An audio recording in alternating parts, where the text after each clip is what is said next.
State of the Nation.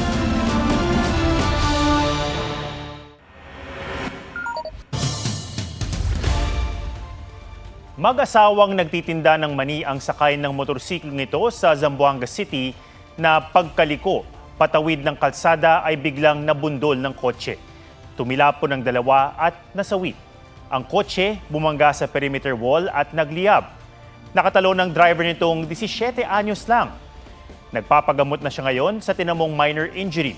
Posibleng i-turn over ang lalaking driver sa Center for Children in conflict with the law. Pero inirekomenda pa rin ng PNP na ireklamo siya ng reckless imprudence resulting in homicide. Inaalam din kung totoong galing sa karera ang driver. Sinusubukan pa naming makuhanan ng pahayag ang driver at ang pamilya ng biktima.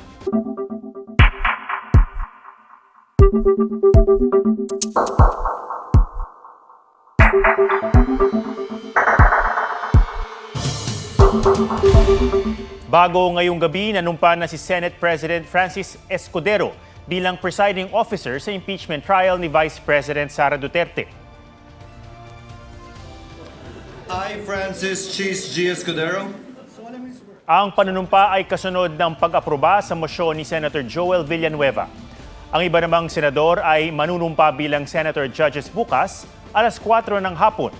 Sa mosyon ni Senator Villanueva, matapos ang panunumpa ng mga senador, ay magiging constituted ang impeachment court, pero hindi pa convened. Sa Miyerkules pa nakatakdang mag-convene ang Senado bilang impeachment court. Unanimous ang boto ng mga senador na i-refer sa Committee on Rules and Impeachment ang impeachment complaint laban sa BISIC. Bago ang oath-taking ni Senate President Escudero, pinagdebatihan sa Senado ang kapalaran ng impeachment trial ni Vice President Sara Duterte. Ang mosyon ng minorya, simulan na ito, habang si Senator Robin Padilla nais itong ma-terminate na walang paglilitis. May report si Joseph Moro. Sa kasaysayan ng impeachment na dininig ng Senado, ngayon lamang susubukan ng ilang senador na ipadismiss ang kaso kahit walang paglilitis. Sa Senate Resolution 1371 na inihain ni Senator Robin Padilla, ipinunto niya ang Senate rules na lahat ng matters of proceedings ay natatapos kasabay ng pagtatapos ng isang kongreso. At dahil mag-a-adjourn sine die na ang 19th Congress sa June 13, dapat daw ituring ng terminated ang impeachment laban kay Vice President Sara Duterte. Pero punto ni retired Supreme Court Associate Justice Adolfo Ascuna na isa sa mga bumalangkas ng 1987 Constitution, lumalabag daw sa saligang batas ang resolusyon. It's very clear under the Constitution that the Senate has the power and the duty to try and decide impeachment cases. So they cannot abdicate that duty. Bago nito, naghain ng mosyon ng minority bloc para simulan na ang impeachment proceedings. Sabi ni Senate Minority Leader Coco Pimentel, matindi ng batiko sa Senado dahil hanggang ngayon hindi pa rin inaaksyonan ng articles of impeachment na ipinadala ng Kamara noon pang February 5. Any further delay not only undermines the explicit mandate of the Constitution and our rules, it risks eroding public trust in the Senate's capacity and capability to uphold the accountability of public officers and the rule of law. Sa mosyon ni Pimentel, ititigil ang legislative business ng Senado para makapag-convene na bilang impeachment court at makapanumpa ang mga senador na tatayong judge. Gagawa na rin sila ng trial calendar at saka ipatatawag ang prosecution panel bukas alas 2 ng hapon para basahin ang articles of impeachment. Sunod, i-issuehan ng writ of summons ang bise. Sinagundahan ni Senador Rizon Tiveros ang mosyon. Nauna nang iminungkahi ni Senate Majority Leader Francis Tolentino na gawin ang impeachment trial mula June 11 hanggang 30. Ang promulgation o paghatol kay VP Sara target sa June 30 na huling araw ng 19th Congress. We can still start the impeachment process, but I stick to the constitutional precept that we cannot carry over because it is not part of the Constitution. We can only interpret the word as enshrined in the Constitution. Pabor dito si Senador Mig Zubiri para raw hindi na makwestiyon kung legal bang tumawid ang impeachment complaint sa 20th Congress. Pero tingin ni Ontiveros masyadong maiksi ang panahong sinasabi ni Tolentino. Sa mga simpleng civil case nga raw, 30 araw ang inilalaan ng korte. We've dragged our feet for several months, and then suddenly we tell the Filipino public that we are able to sift through the evidence and exact accountability from the second highest official in our land within a period of 3 days. What insanity is this? Tutol din si Senate President Chis Escudero sa minadaling paglilitis pero buong Senado anya ang dapat magpasya sa schedule. Paano ba at bakit ba naging objective na paikliin, pabilisin ang trial? Hindi ba dapat protektahan natin ang karapatan ng magkabilang panig, ang nasasakdal at ang prosecution, na mabigyan sila ng sapat na panahon na ipresenta ang kaso nila upang sa gayon may basehan ang pagpapasya ng mga senator judges. Hindi ko gusto si VP Sara pero hindi rin ako galit sa kanya. I am performing and doing my role the best way I see fit without any fear or bias in favor or against anyone. Ginagamit na basihan sa agarang pagdaraos ng trial ang clause sa Article 11, Section 4 ng Saligang Batas na trial by the Senate shall proceed forthwith. Si Ascuna mismo ang nagpalagay ng salitang forthwith. Forthwith, hindi necessarily right away. There can be some delay as long as it's reasonable. Ang defense team ni Duterte binigyan diin na may constitutional infirmity o kahinaan sa konstitusyon ang pagpapagulong ng impeachment process. Anila, hindi dapat ginagamit ang impeachment process na sandata upang gipitin, patahimikin o alisin ang mga kalaban sa politika. Isaan nila itong mekanismong itinakda ng saligang batas at hindi political tool.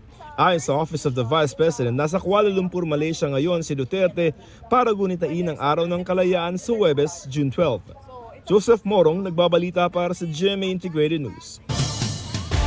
Tutol ang ilang kongresista sa rekomendasyong pagsamahin sa 2 artikulo ang 7 articles of impeachment laban kay Vice President Sara Duterte. Sabi ni House Impeachment Prosecutor Rog Gutierrez, ang hakbang ay pagtataksil sa kanilang isinumiting articles of impeachment. Tingin naman ni Akbayan Party List Representative Percy Sendanya, hindi magkakaroon ng patas sa paglilitis kung mamadaliin ng trial. Inirekomenda ni Senator Francis Tolentino ang pag-consolidate sa articles of impeachment para matapos ang impeachment trial sa June 30 bago mag-adjourn ang 19th Congress. Kinalampag naman ng iba't ibang grupo ang Senado para agad nang umpisahan ang impeachment trial. Sa pinakahuling tugon ng masa survey ng Okta Research, 78% ang nagsabing dapat humarap sa paglilitis ang bise para sagutin ang mga paratang sa kanya. 13% naman ang nagsabing hindi siya dapat humarap sa Senate trial, habang 9% ang hindi alam o walang sagot. Isinagawa ang non-commissioned survey noong April 20 hanggang 24 sa pamamagitan ng face-to-face interviews sa 1,200 respondents na edad 18 pataas. Ang survey ay may margin of error na plus-minus 3% at confidence level na 95%. Unang araw ngayon ng Brigada Eskwela para sa pasukan sa Lunes. Lumahok dito si Pangulong Marcos na saksi mismo sa ilang problema. May report si Ian Cruz. Isang linggo na lang bago magpasukan, ngunit problema pa rin sa Tibagan Elementary School sa San Miguel, Bulacan ang mahina o kawalan ng tubig sa palikuran. Dahil hirap sa tubig, sabi ng 2 guro, may mga estudyante raw na nagpipigil na lang ng ihi. Minsan po may parent po na nagano sa akin, nagka-UTI nga daw po yung anak niya. Sabi ko, minsan po kasi talaga mahirap po yung tubig.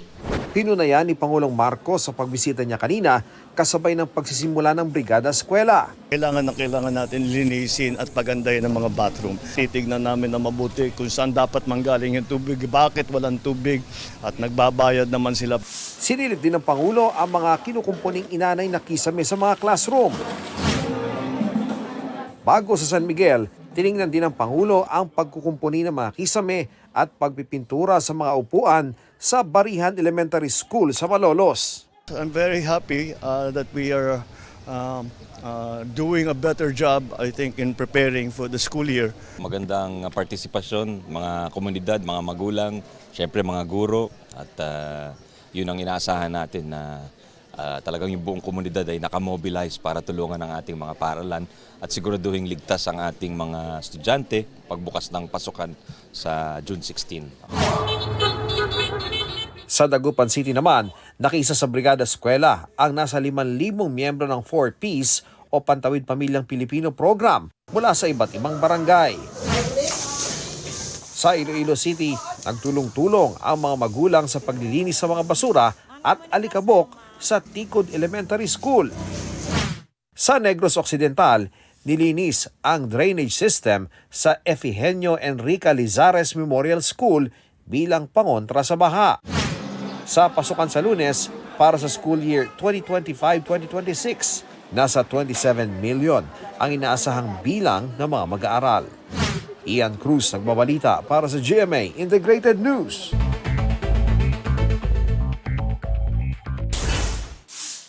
Maling pagturok ng anesthesia, nagdulot ng pagdurugo sa utak ng batang nasawi matapos magpatuli noong May 17. Yan ang lumabas sa autopsy reports ng pulisya. Inihabla na ng Manila Police District ng reckless imprudence, resulting in homicide ang nagtuli sa bata na sinusubukang pangkunan ng pahayag. Bakuna kontra African swine fever sa mga baboy. Target ng Department of Agriculture na maging available sa third quarter ng taon.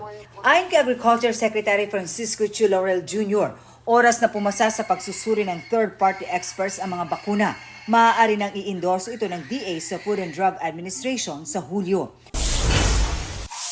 Aabot sa 816 million pesos na umano'y shabu na biso ng PDEA sa mga naharang na padala galing Amerika. Idineklarang various goods ang mga kontrabandong nakapangalan sa iba't ibang consignee. Patuloy ang investigasyon ng PDEA. Mga floating shabu sa Pangasinan at Ilocos Sur, iniimbestigahan din ng PDEA. Umaabot na sa lagpas 1,000 kilos ang nasamsam na shabu mula June 5 to 8. Katumbas ito ng halos 7 billion pesos. Hiwalay pa ang floating shabu sa Zambales noong Mayo, na lagpas 1.5 billion pesos ang halaga. Hinihinalang galing yan sa Golden Triangle o rehiyon sa Thailand, Myanmar at Laos na talamak ang produksyon ng droga. Marisol Abduraman, nagbabalita para sa GMA Integrated News. Kumpiskado sa operasyon ng NBI at LTO ang nasa 65 sasakyang iligal umanong inangkat sa bansa. Nasamsama mga ito sa isang car yard sa Talisay City, Cebu. Ayon sa mga otoridad, surplus o sobrang supply ang mga sasakyan at panay right-hand drive o nasa kanan ang manibela.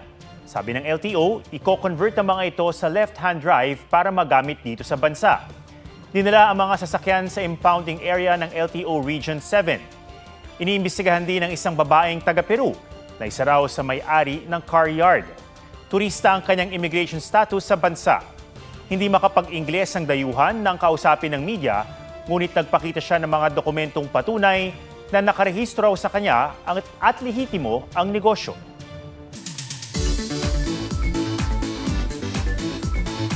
Rain o shine, patok na pasyalan ang mga talon o falls. At sa Oslob, Cebu, merong talon na mapafall ka sa banayad nitong daloy. G tayo dyan kasama si Darlene Kai. Banayad na bagsak ng tubig na malaambon. Bumabagsak sa mga batong malapayong, kaya ang talon nagbistulang mga kurtina pero hindi itinatago ang kanyang alindog. Ito ang Tumalog Falls sa Oslob, Cebu. Habal-habal o motorsiklo ang sasakyan papunta sa talon at may kaunting lakad. Pero papunta pa lang may mga scenic view ng madaraanan. Pagdating doon, mamamangha kayo sa ganda. Pwedeng magbabad at mag-swimming dahil mababaw lang ang tubig sa paanan ng falls. Parang di ka rin mauubusan ng magandang spot na IG-worthy. Ngayong kakasimula pa lang ng tag-ulan, mas magandang bumisita sa Tumalog Falls. Sa taas na 80 hanggang 100 talampakang talon ng Tumalog, talagang titingalain ang kakaiba nitong hubog. Darlene Kai, nagbabalita para sa GMA Integrated News. Yan po ang State of the Nation para sa mas malaking misyon at para sa mas malawak na paglilingkod sa bayan. Ako si Ato Maraulio mula sa GMA Integrated News, ang News Authority ng Pilipino.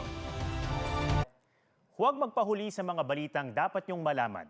Mag-subscribe na sa GMA Integrated News sa YouTube.